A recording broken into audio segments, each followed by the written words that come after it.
Bonjour et bienvenue dans cette vidéo où on va plonger dans l'univers impitoyable de Squid Game et voir comment chaque signe astrologique réagirait face aux épreuves mortelles du jeu. Qui serait un stratège redoutable? Qui foncerait tête baissée vers la victoire ou vers l'élimination? À travers les traits de personnalité de chaque signe, on va analyser leurs forces, leurs faiblesses, leur probabilité de survivre à cette compétition infernale. Alors, êtes-vous plutôt un manipulateur rusé, un combattant intrépide ou un joueur loyal mais naïf? Restez bien jusqu'à la fin pour voir si votre signe a ce qu'il faut pour remporter les 45,6 milliards de won, soit plus de 30 millions d'euros, ou s'il serait éliminé dès la première manche.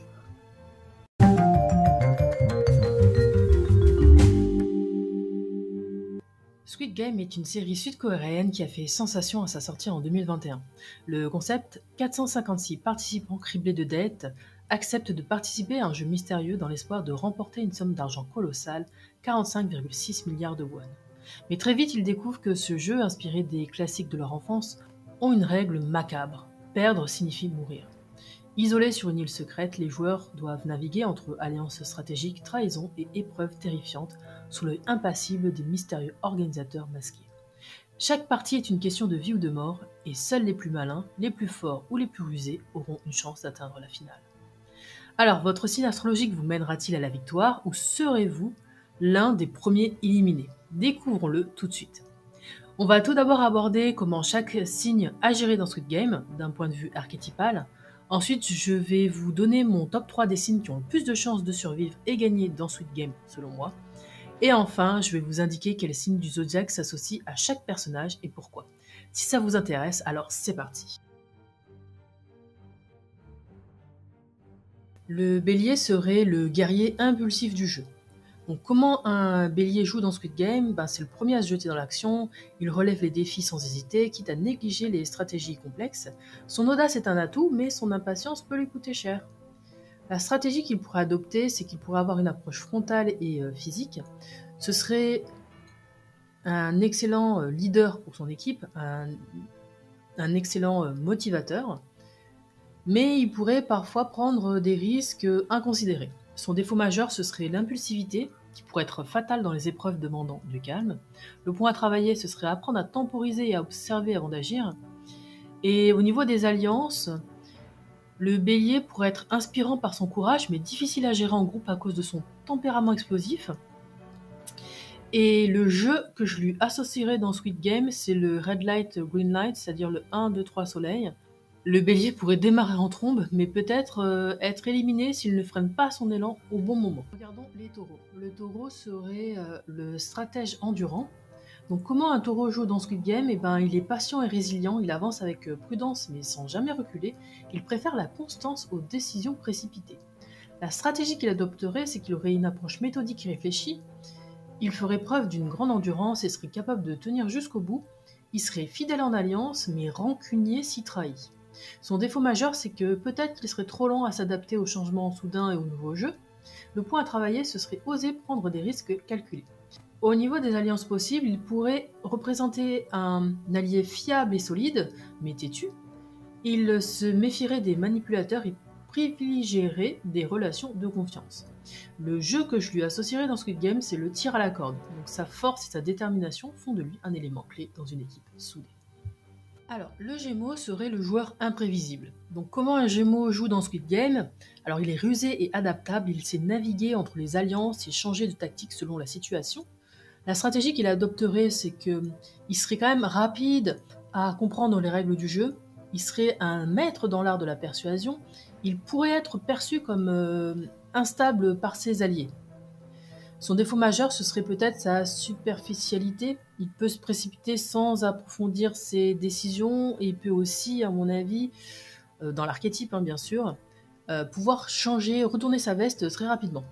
Le point à travailler, ce serait cultiver la patience et l'engagement sur le long terme. Au niveau des alliances possibles, il serait capable de manipuler ou de jouer sur plusieurs fronts. Il est un allié stratégique ou un traître potentiel.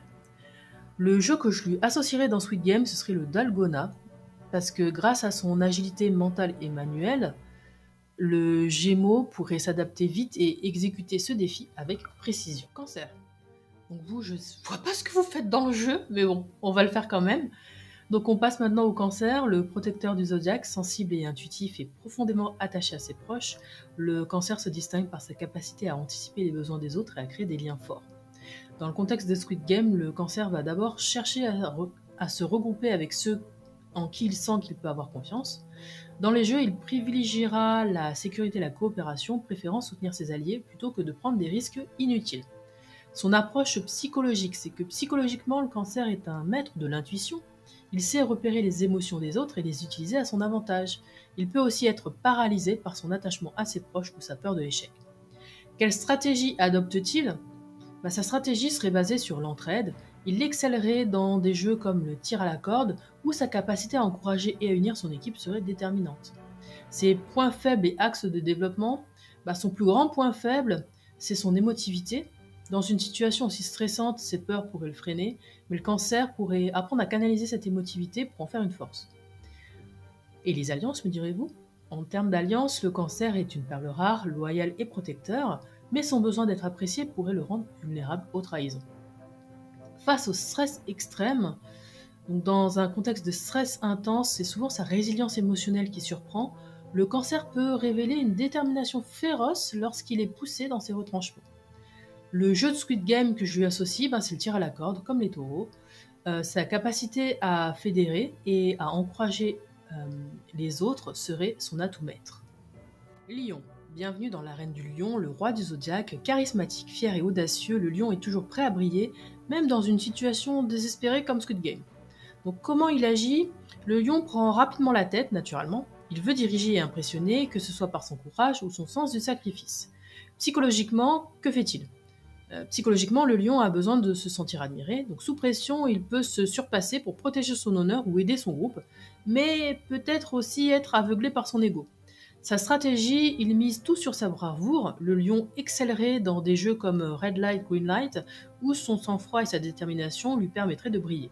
Ses points faibles et axes d'évolution, son ego pourrait être son talon d'Achille. Dans un contexte de vie ou de mort, il devra apprendre l'humilité et l'écoute pour aller plus loin. Et les alliances, me direz-vous ? Les autres gravitent naturellement autour de lui, mais s'il prend trop de place, il risque de provoquer des jalousies. Les tensions pourraient naître s'il ne partage pas la lumière. Face au stress, le lion ne s'effondre pas sous pression, bien au contraire, mais ce qui pourrait surprendre, c'est sa générosité dans les moments critiques, prêt à se sacrifier pour le groupe. Quel jeu de Squid Game je lui associe ? Je lui associe le 1, 2, 3 soleil, car il est capable de rester concentré tout en impressionnant. Passons maintenant à la Vierge, le stratège discret du zodiaque. Observatrice, analytique et toujours méthodique, elle a un avantage clé, son esprit cartésien. Dans Squid Game, que fait-elle ?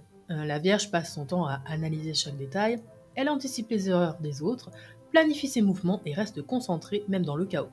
Son approche psychologique ? La Vierge se fixe sur les faits. Sous pression, elle peut devenir perfectionniste ou suranalyser, ce qui peut ralentir ses décisions. Mais sa capacité à rester calme est un énorme avantage.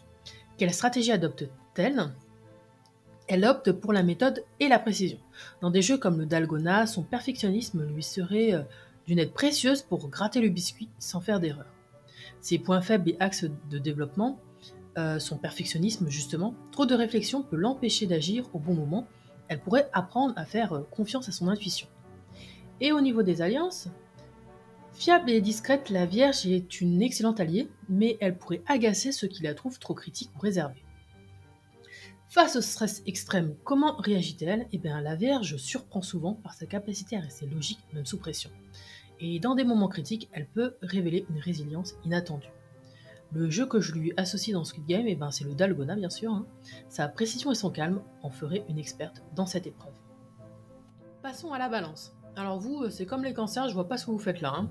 Le diplomate du zodiaque, connu pour son sens de la justice, son charme et son besoin d'harmonie, la Balance s'efforce de créer un équilibre, même dans un contexte chaotique comme Squid Game. Comment agit-elle dans Squid Game ? La Balance cherche avant tout à éviter les conflits. Elle préfère coopérer, former des alliances solides et jouer sur son charme naturel pour rester en sécurité. Mais attention, ce désir d'équité peut devenir un obstacle dans un jeu où il faut parfois faire des choix drastiques. Son approche psychologique ? Psychologiquement, la Balance a une peur viscérale de prendre de mauvaises décisions. Sous pression, elle peut être indécise, mais elle excelle dans les interactions sociales et sait convaincre les autres de s'unir pour le bien commun. Quelle stratégie adopte-t-elle ? Sa stratégie est claire, maximiser les alliances tout en restant sous le radar. Elle brille dans des jeux d'équipe où elle peut favoriser la coopération et éviter les confrontations directes. Ses points faibles et axes de développement, son principal point faible, c'est son indécision. Dans un contexte où chaque seconde compte, elle devra apprendre à agir rapidement et à assumer ses choix, même si cela génère des tensions. Au niveau des alliances, la balance excelle dans la création de relations harmonieuses, mais son besoin de plaire peut la rendre vulnérable face à des manipulateurs ou des trahisons.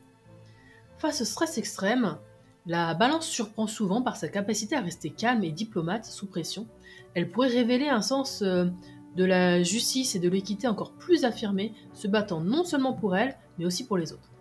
Quel jeu de Squid Game je lui associe? Je lui associe le jeu de billes. Sa capacité à négocier et à établir une relation avec son adversaire pourrait être décisive. Voici maintenant le Scorpion, l'énigmatique stratège du zodiaque, intense, déterminé et incroyablement perspicace. Le Scorpion est prêt à tout pour survivre et atteindre ses objectifs. Dans Squid Game, comment agit-il? Le Scorpion est discret mais efficace. Il observe les failles des autres, élabore des stratégies complexes et n'a pas peur de prendre des décisions difficiles, même si elles semblent impitoyables. Son approche psychologique? Psychologiquement, le Scorpion est un maître de la résilience. Sous pression, il devient encore plus déterminé, utilisant son intuition aiguisée pour prédire les mouvements des autres et garder une longueur d'avance. Quelle stratégie adopte-t-il? Sa stratégie est celle de l'ombre. Il joue seul dans un premier temps, noue des alliances stratégiques si nécessaire, mais reste méfiant. Il excellerait dans les jeux demandant une grande maîtrise mentale et émotionnelle, comme le pont de verre. Ses points faibles et axes de développement?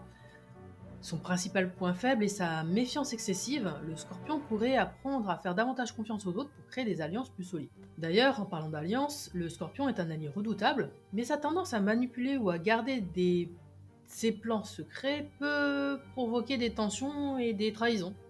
Face au stress, le Scorpion brille littéralement. Il puise dans ses réserves de force intérieure et révèle une capacité impressionnante à rester concentré, même dans les pires situations. Quel jeu je lui associe dans Squid Game? Bien évidemment le pont de verre. Son aptitude à analyser rapidement les risques et à prendre des décisions courageuses en ferait un candidat redoutable pour ce jeu. On arrive au Sagittaire, l'aventurier du zodiaque. Optimiste, audacieux et toujours prêt à relever de nouveaux défis, le Sagittaire est l'éternel explorateur, même dans une situation périlleuse. Comment agit-il dans Squid Game? Le Sagittaire entre dans le jeu avec une attitude presque détendue. Il préfère prendre des risques calculés et ne pas se laisser enfermer dans des alliances restrictives. Il est là pour jouer à sa manière. Psychologiquement, il s'appuie sur son optimisme naturel et sa capacité à voir les choses sous un angle positif, même dans des circonstances désespérées. Mais il peut sous-estimer les dangers à force de croire en sa chance. Sa stratégie est basée sur la réflexion et l'adaptation. Le Sagittaire change de cap rapidement si une opportunité se présente. Dans des jeux comme le Marbles, il pourrait se montrer incroyablement rusé grâce à sa capacité à improviser. Ses points faibles et axes de développement, c'est son impulsivité qui pourrait lui jouer des tours. Il devra apprendre à être plus stratégique et à réfléchir avant d'agir. Au niveau des alliances, le Sagittaire est un partenaire agréable mais parfois difficile à cerner. Son indépendance peut frustrer ses alliés, mais son enthousiasme contagieux peut aussi les motiver. Sous pression, le Sagittaire peut révéler un esprit vif et une étonnante capacité à trouver des solutions innovantes. Quel jeu de Squid Game je lui associe? Je lui associe le tir à la corde. Son optimisme et sa capacité à motiver les autres en feraient un leader dynamique dans une épreuve collective. Passons au Capricorne, le stratège méthodique du zodiaque. Ambitieux, discipliné et incroyablement résilient, le Capricorne est prêt à tout pour atteindre ses objectifs, même dans un environnement hostile comme Squid Game. Comment agit-il dans Squid Game? Le Capricorne entre dans le jeu avec une approche pragmatique. Il analyse chaque situation en détail, planifie ses actions à long terme et conserve son énergie pour les moments décisifs. Psychologiquement, le Capricorne est construit pour résister au stress. Il reste concentré, impassible et met en œuvre une stratégie claire, peu importe la pression ou les obstacles. Son mantra, chaque mouvement compte. Au niveau de la stratégie, le Capricorne opte pour une stratégie à double facette. Il joue seul au départ, puis s'allie avec des individus compétents qu'il choisit méticuleusement. Il excelle dans des jeux comme le Dalgona où la patience et la précision sont essentiels. Ses points faibles et axes de développement, son principal point faible est sa tendance à prioriser la stratégie au détriment de ses émotions. Le Capricorne pourrait apprendre à se montrer plus flexible et à reconnaître que des relations authentiques peuvent aussi être un atout. Au niveau des alliances, il est un allié fiable, mais parfois distant ou trop calculateur. Cette attitude peut susciter de la méfiance, voire de la rancune parmi ses pairs. Face à une forte pression, le Capricorne brille par sa capacité à garder la tête froide. C'est souvent dans les moments critiques qu'il révèle une ténacité inébranlable. Quel jeu je lui associe? Eh ben, lui aussi je lui associe comme la Vierge le Dalgona, parce que sa patience, sa concentration et son endurance mentale lui permettent d'exceller dans ce type de défi. Regardons maintenant le Verseau. Le Verseau, c'est l'innovateur visionnaire du zodiaque. Il apporte une touche unique dans le cadre de Squid Game. Il est altruiste, original et imprévisible. Il s'efforce toujours de défier les règles établies. Donc comment agit-il dans Squid Game? Eh ben, le Verseau adopte une approche non conventionnelle. Il cherche des moyens créatifs de contourner les règles ou d'innover dans les stratégies. Il est aussi motivé par l'idée d'aider les autres, même dans un environnement compétitif. Psychologiquement, le Verseau est détaché, ce qui peut être un atout pour ne pas se laisser submerger par l'émotion. Cependant, il est profondément motivé par ses idéaux, ce qui peut le pousser à prendre des risques imprudents pour aider les autres ou défier l'autorité. Sa stratégie est axée sur l'innovation et la coopération. Il forme des alliances, mais uniquement avec des individus qu'il juge intellectuellement stimulants ou partageant ses valeurs. Ses points faibles et son axe de développement, c'est son détachement émotionnel, qui peut parfois être perçu comme un manque d'empathie. Le Verseau pourrait apprendre à équilibrer son originalité avec une meilleure lecture des dynamiques humaines. Au niveau des alliances, le Verseau est un allié surprenant, mais il peut être difficile à suivre en raison de son imprévisibilité. Il inspire, mais peut aussi frustrer ceux qui préfèrent une approche plus conventionnelle. Face au stress, le Verseau dévoile des capacités inattendues d'innovation et d'adaptation. Il peut transformer une situation désespérée en opportunité grâce à sa créativité. Quel jeu de Squid Game je lui associe? Eh bien, je lui associe le jeu de billes, où sa capacité à penser différemment pourrait lui permettre de trouver une solution unique, voire révolutionnaire. Terminons avec les poissons, l'idéalisme incarné. Intuitif, empathique et profondément connecté aux émotions, ce signe est peut-être le plus inattendu dans un contexte aussi brutal que Squid Game. Comment agit-il dans Squid Game? Eh bien, les poissons avancent avec une approche douce mais subtilement stratégique. Ils utilisent leur empathie pour nouer des liens sincères tout en restant prudents face à ceux qui pourraient exploiter leur gentillesse. Psychologiquement, les poissons ressentent intensément le stress et les tensions environnantes, cependant, leur intuition les guide souvent dans des moments clés, leur permettant de faire des choix judicieux sans logique apparente. Leur stratégie repose sur l'adaptation et la discrétion. Ils évitent les conflits ouverts et préfèrent jouer sur leur capacité à inspirer la confiance des autres pour avancer en douceur. Les points faibles et axes de développement, eh bien, les poissons peuvent se perdre dans leurs émotions ou être trop idéalistes, ce qui les rend vulnérables aux manipulations. Ils pourraient apprendre à établir des limites claires et à renforcer leur résilience émotionnelle. Au niveau des alliances, ils sont des alliés profondément loyaux, mais leur nature sacrificielle peut les pousser à mettre les besoins des autres avant les leurs, même à leur détriment. Face au stress, les poissons peuvent surprendre par leur capacité à puiser dans leur intuition et leur imagination pour trouver des solutions créatives et inattendues. Quel jeu de Squid Game je lui associe? Eh bien, je lui associe Red Light, Green Light. Leur calme apparent et leur capacité à se synchroniser avec l'environnement leur donnent un avantage dans ce jeu où l'instinct est clé. Maintenant qu'on a vu comment chaque signe du zodiaque se comporterait dans Squid Game, je vais vous partager les signes, les 3 signes qui selon moi ont le plus de chances de gagner ce jeu. Donc si Squid Game était une compétition entre signes astrologiques, voici mon podium des 3 signes ayant le plus de chances de gagner. Je mettrai en 3e place les Verseaux. Pourquoi? Parce que le Verseau est imprévisible et pense toujours différemment des autres, ce qui peut lui donner un avantage dans des épreuves où l'innovation et l'adaptation sont clés. Ensuite, il sait créer des alliances stratégiques sans être trop émotionnellement impliqué. Et enfin, son côté détaché lui permet de ne pas céder à la panique, contrairement aux signes plus sensibles. En 2e place, je mettrai les Capricornes. Alors pourquoi le Capricorne? Parce que c'est un signe discipliné, endurant et pragmatique, des qualités essentielles pour survivre au jeu. Ensuite, il est ambitieux et ne lâche jamais son objectif, même face à la douleur ou à la peur. Et enfin, contrairement au signe que j'ai mis en première position, il ne joue pas forcément de manière sournoise, mais plutôt en planifiant intelligemment ses actions. Et en première place, j'ai mis le Scorpion. Alors pourquoi? Parce que l'archétype du Scorpion, bien sûr je parle d'archétype, il est manipulateur et stratège. Le Scorpion est un maître du jeu dans l'ombre. Il arrive à tirer des ficelles sans que personne ne le voie. Il sait s'adapter aux situations extrêmes et exploiter les failles des autres, et son sang-froid et sa résistance physique et mentale sont impressionnants. Il est prêt à tout pour survivre, quitte à faire des alliances temporaires pour les trahir au bon moment. Donc selon moi, le scorpion, enfin l'archétype du scorpion est clairement le plus dangereux et le plus apte à gagner grâce à sa maîtrise psychologique et son instinct de survie. Le capricorne suit de près avec son endurance et sa discipline, et enfin le verseau, avec son côté imprévisible et son intelligence, pourrait aussi bien surprendre et aller loin dans la compétition. Et vous, qui mettriez-vous sur le podium et pourquoi? Dites-le moi en commentaire. Enfin, dernière partie pour les plus curieux, voici la liste des personnages de Squid Game et le signe astrologique que je leur associerai. Avant de continuer, j'espère que vous avez apprécié cette vidéo. Dites-moi en commentaire ce que vous pensez de cette association signe-personnage, quel personnage correspond à votre signe astrologique, et dites-moi ce que vous pensez de ce concept. Si vous l'appréciez, je peux le faire avec d'autres séries ou films populaires. Et pour ma part, je vous dis à bientôt pour de nouvelles vidéos. Et pour info, à partir d'ici, il y aura des spoilers. Il y en a certainement peut-être déjà eu jusque-là, pour ceux qui n'ont pas vu, mais bref. C'est parti. Je commence avec les signes de terre. Donc le premier c'est Cho Sang-woo, donc le joueur 218. C'est un ami d'enfance de Ji-eun, le personnage principal, et c'est le chef d'une équipe d'investissement. Sang-woo est diplômé de l'Université nationale de Séoul. Il rejoint les jeux en raison de lourdes dettes et de poursuites judiciaires. Donc selon moi, Sang-woo c'est un capricorne, parce qu'il est stratège et ambitieux, son intelligence et son pragmatisme lui permettent d'anticiper les épreuves et de manipuler les autres. Il est prêt à tout pour réussir, donc il n'hésite pas à trahir ses alliés pour survivre comme Ali et Sebyok. Et il est responsable mais froid. Il porte le poids des attentes familiales sur ses épaules, mais privilégie sa survie à toute loyauté émotionnelle.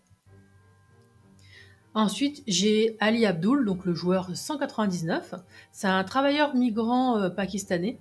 Ali participe au jeu pour subvenir aux besoins de sa famille après avoir été exploité par son employeur. Et pour moi, je lui mettrais le taureau, parce qu'il est loyal et travailleur, il se sacrifie pour ses proches et fait preuve d'une force physique remarquable. Il est naïf mais fiable, il croit en la bonté des autres, ce qui le rend vulnérable face à la trahison de Sang-woo. Et il est endurant et persévérant, il ne se laisse pas abattre facilement et reste optimiste malgré les épreuves. Alternativement, je pourrais aussi le voir ou cancer ou poisson. Cancer parce qu'il y a quand même ce côté famille. Et poisson pour ce côté sacrificiel. Et peut-être un peu naïf aussi. Ensuite, il y a Wang Ino, donc c'est le frontman. C'est le chef masqué qui supervise les jeux. Son identité et ses motivations sont révélées au fil de la série. Pour moi, c'est un capricorne. Parce qu'il est stratège et discipliné, il dirige les jeux avec une rigueur extrême sans jamais laisser paraître d'émotion. Il est fidèle à une cause supérieure, donc malgré son passé de policier, il a choisi de servir les organisateurs avec loyauté. Et il est autoritaire et froid. Il applique les règles sans pitié et n'hésite pas à éliminer son propre frère. Ensuite, j'ai Byung-ji, donc le joueur 111. C'est un médecin corrompu. Byung-gi profite des jeux en collaborant avec certains gardes pour prélever des organes de joueurs éliminés et les vend illégalement. En échange, il reçoit des informations sur les prochains jeux. Pour moi, je lui mettrais le signe de la Vierge. Parce qu'il est calculateur et méthodique, il planifie ses actions avec précision pour tirer profit de la situation. Il est compétent et pragmatique, donc son métier de chirurgien et sa coopération avec les gardes prouvent son intelligence. Mais il est méfiant et individualiste. Il ne fait confiance à personne et joue uniquement pour sa propre survie. Ensuite, j'ai Park Gyong-sok, donc c'est le joueur 246. C'est un père dévoué. Gyong-sok entre dans la compétition pour gagner l'argent nécessaire au traitement médical de sa fille malade. Pour moi, c'est un capricorne, parce qu'il montre un côté responsable et discipliné, il est prêt à tout pour sauver sa fille. Il a un côté aussi méthodique et déterminé, il ne se laisse pas guider par les émotions, et il fait quand même un sacrifice personnel. Son objectif passe avant tout, même sa propre vie. Donc ça montre aussi la détermination du Capricorne. Et enfin, le dernier signe de terre que j'ai répertorié, c'est Jang Gwonja, la joueuse 149. C'est la mère de Yong-shik. Donc Gwonja participe au jeu pour aider son fils à éponger ses dettes. Donc pour moi, elle est vierge, parce qu'elle montre quand même qu'elle est dévouée et protectrice, elle joue pour sauver son fils malgré les erreurs de celui-ci. Elle est forte et méthodique, elle aborde les jeux avec patience et discipline, et enfin elle est pragmatique mais humble. Elle ne cherche pas à briller mais à survivre. Et alternativement, je la verrais bien aussi Cancer pour ce côté protection de son enfant. Passons maintenant aux signes de feu. Pour les signes de feu, j'ai 5 personnages. Et je vais commencer avec Oh Il-nam, le joueur numéro 1. C'est le plus âgé des participants. Il-nam souffre d'une tumeur cérébrale. Il participe au jeu pour ressentir à nouveau l'excitation de la vie. Pour moi, c'est un Sagittaire, parce que je retrouve ce côté esprit joueur et aventureux. Il participe au jeu par pur plaisir malgré son âge. Il a quand même une approche philosophique et cynique, il a une vision fataliste du monde et voit Squid Game comme une expérimentation sociale. Il n'a rien à perdre et prend chaque épreuve comme un jeu. Ensuite, j'ai Jang Doksu, donc le joueur 101. C'est un gangster violent. Doksu rejoint les jeux pour échapper à ses créanciers après avoir trahi son propre gang. Pour moi, je le verrais bien bélier, parce qu'il a ce côté agressif et dominant. Il impose sa loi par la force et ne recule devant aucun affrontement. Il est aussi impulsif et téméraire, il réagit sans réfléchir, ce qui lui attire de nombreux ennemis. Et enfin, c'est un chef de meute naturel. Il parvient à fédérer une bande de joueurs sous son autorité. Ensuite, j'ai aussi répertorié Lee Myung-ji. Donc c'est le joueur 333. C'est un ancien youtubeur spécialisé en crypto-monnaie. Myung-gi a fait faillite après une arnaque et rejoint les jeux pour tenter de se refaire financièrement. Alors je le verrais bien Sagittaire, parce qu'à ce côté aventureux et optimiste, il s'est lancé dans les cryptos avec une confiance aveugle. Hein. Il y a ce côté aussi prise de risque excessive, hein. Il mise tout sans forcément analyser les dangers. Et il y a ce côté charismatique mais naïf, donc son influence a entraîné d'autres personnes dans sa chute. Alternativement, je peux aussi le voir Verseau pour ce côté crypto-monnaie, innovant, futuriste. Ensuite, j'ai Choi Woo-sok, donc Thanos, le joueur 230. C'est un ancien rappeur populaire. Thanos se retrouve ruiné après avoir suivi les conseils financiers de Myung-gi et rejoint les jeux pour se refaire une santé financière. Alors lui, je le vois à Lyon, clairement. C'est une star déchue mais charismatique. Hein. Il a connu la gloire avant de tout perdre. Il a peur de l'échec. Il veut prouver qu'il peut encore briller. Et enfin, il a ce besoin de reconnaissance. Son ego joue un rôle majeur dans ses décisions. Et enfin, j'ai Cho Young-ju, c'est la joueuse 120. C'est une ancienne soldate des forces spéciales et c'est une femme transgenre. Young-ju participe au jeu pour financer sa chirurgie de changement de genre. Et elle, je la verrai bélier. Parce que c'est une combattante et elle est déterminée, c'est une ancienne soldate des forces spéciales. Elle sait se battre. Elle est courageuse mais impulsive. Elle agit avant de trop réfléchir et ça on le voit quand ils doivent voter. Et après, il y a quand même cette volonté de transformation. Il y a son parcours qui symbolise une quête d'identité et d'émancipation. Et on voit aussi son évolution et comment elle change de position dans les jeux. Regardons maintenant les signes d'eau. Donc regardons les signes d'eau. Et c'est là qu'on trouve, je trouve, les personnages les plus intéressants. Donc on va commencer avec Sung Ji-hoon, le joueur 456. C'est le protagoniste de la série. Ji-hoon est un chauffeur endetté qui participe au jeu pour rembourser ses dettes et subvenir aux besoins de sa fille. Alors pour moi, c'est un poisson parce qu'il a ce côté empathique et altruiste. Ji-hoon est profondément affecté par la souffrance des autres, comme lorsqu'il aide Ali et Jin-young. Il est aussi idéaliste et rêveur, donc malgré sa situation précaire, il croit encore en la justice et en une fin heureuse. Et enfin, il est aussi indécis et émotif. Il a du mal à prendre des décisions cruciales, ce qui le pousse à hésiter dans certaines épreuves. Ensuite, on va regarder Kang Seo-byok, c'est la joueuse 67. C'est une défectrice nord-coréenne. Byok entre dans les jeux pour réunir suffisamment d'argent afin de réunir sa famille et offrir une vie meilleure à son frère cadet. Alors pour moi, elle est scorpion, parce qu'elle est déterminée et secrète, elle cache ses véritables intentions et reste méfiante face aux autres. Elle est aussi résiliente face aux épreuves, hein. Son passé de transfuge nord-coréenne l'a rendue incroyablement endurante. Et enfin, elle est protectrice de sa famille. Donc son objectif principal est de sauver son frère et de réunir sa famille. Alors je la vois Scorpion, mais je pourrais aussi bien la voir Cancer, parce qu'elle a quand même cet attachement à sa famille et elle fait tout ça pour sa famille. Après ça, il y a le recruteur. C'est un homme en costume qui recrute les participants en les défiant à un jeu de Dakji dans les stations de métro. Donc pour moi, il est Scorpion. Parce qu'il est manipulateur et mystérieux, il attire les candidats avec un jeu psychologique et disparaît sans laisser de traces. Il est aussi charismatique et influent, il sait exactement comment convaincre les joueurs de participer. Et enfin, il est fidèle mais secret. On ignore ses motivations, mais il semble totalement dévoué aux organisateurs. Ensuite, nous avons Kim Juni, la joueuse 222. C'est l'ancienne petite amie de Myung-gi.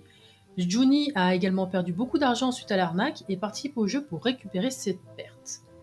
Alors moi, je la vois cancer parce qu'elle est émotive et attachée au passé. Elle garde une rancune forte envers Myung-gi. Elle est tout de même loyale et vulnérable. Elle a perdu beaucoup à cause d'une relation de confiance brisée. Et enfin, elle a quand même des capacités de résilience. Elle cherche à se reconstruire malgré les épreuves. Ensuite, nous avons Kang Deo, donc le joueur 388. C'est un ancien marine. Deo utilise ses compétences militaires pour tenter de survivre au jeu. Pour moi, c'est un cancer parce qu'il est loyal et protecteur, comme un cancer. Il suit les ordres et reste attaché à son devoir. Il est aussi émotif et vulnérable. On dirait qu'il souffre d'un PTSD et ces moments de peur rappellent la sensibilité du cancer sous stress. Et il y a quand même cet attachement au passé. Son expérience en tant que marine le marque profondément et influence son comportement. Et enfin, on va terminer avec Park Young-chik, le joueur 007. C'est un ancien addict aux jeux d'argent. Young-chik rejoint la compétition pour tenter de rembourser ses dettes de jeu. Alors pour moi, c'est un poisson parce qu'il y a ce côté addict et rêveur. Son passé d'addiction montre une tendance à l'évasion à travers les jeux d'argent. Il y a ce côté émotif et instable, il gère mal la pression des jeux. Et enfin, il y a cet esprit de sacrifice. Il pourrait prendre une décision irrationnelle par empathie. Regardons maintenant les signes d'air. Nous finissons avec les signes d'air. J'ai répertorié 4 personnages avec cet élément. Tout d'abord, il y a Han Minyo, la joueuse 212. C'est une femme manipulatrice et imprévisible. Minyo utilise diverses stratégies pour survivre dans les jeux. Alors pour moi, je l'associe au signe des Gémeaux.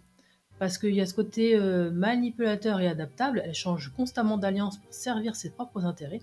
Elle est extravertie et expressive. Elle parle beaucoup et utilise son charisme pour convaincre les autres. Et enfin, elle est imprévisible et opportuniste. Elle joue sur plusieurs tableaux et agit selon son propre bénéfice. Ensuite, j'ai Wang Juno, donc c'est le jeune policier infiltré dans l'organisation des jeux pour retrouver son frère disparu. Alors lui, je le vois Gémeaux, parce qu'il a ce côté curieux et débrouillard, il infiltre les jeux en changeant d'identité à plusieurs reprises. Il est rapide et intelligent, il sait s'adapter aux situations dangereuses et trouver des informations cruciales. Et enfin, c'est un frère en quête de vérité, son besoin de réponse le pousse à prendre des risques inconsidérés. Alternativement, je le verrais bien aussi Scorpion parce qu'il y a ce côté enquête, ce côté agir dans l'ombre pour trouver des réponses.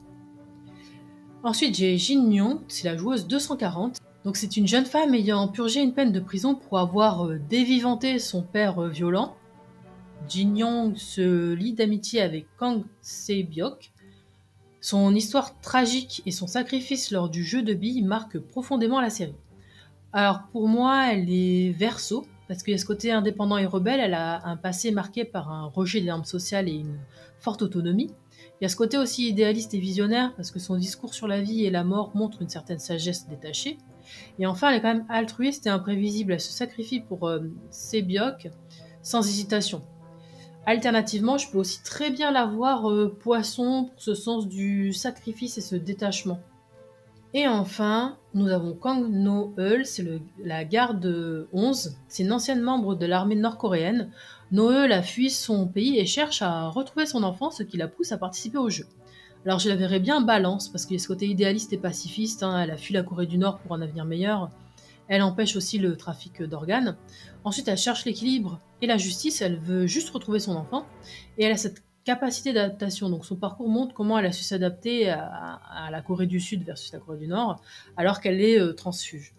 Alternativement, je la verrais bien Scorpion, parce qu'il y a quand même cette intensité, ce côté stratégique, cette méfiance et ce mystère, et cette obsession pour son but, de retrouver son enfant. Ou alors même Capricorne, parce elle montre une image froide et disciplinée, elle est déterminée et ambitieuse, mais elle est aussi têtue et résiliente. Voilà, on arrive à la fin de ce tour d'horizon des différents personnages de Squid Game. Alors, qu'est-ce que vous en pensez? Est-ce que vous connaissez Squid Game? Est-ce que vous en avez déjà entendu parler? Est-ce que vous l'avez déjà regardé? Que pensez-vous de cette série? Quel est votre personnage préféré ou celui que vous détestez le plus? Quel personnage choisiriez-vous si vous deviez en incarner un? Dites-moi tout ça en commentaire pour qu'on échange. Pour ma part, j'adore cette série, je trouve l'histoire innovante. Ça change d'un énième reboot d'un titre vu et revu, et ça apporte de l'originalité même si le script contient des incohérences flagrantes. Mon personnage préféré, c'est le recruteur, parce que je trouve qu'il est mystérieux, élégant, charismatique, et au niveau de son histoire, je pense qu'il y a beaucoup de potentiel si vous voulez en faire un spin-off par exemple. Voilà, maintenant c'est à vous. Aussi, si vous préférez simplement, vous pouvez commenter Squid Game dans les commentaires et ça me permettra de savoir que vous êtes arrivé au bout de cette vidéo. Et pour ma part, je vous dis à bientôt.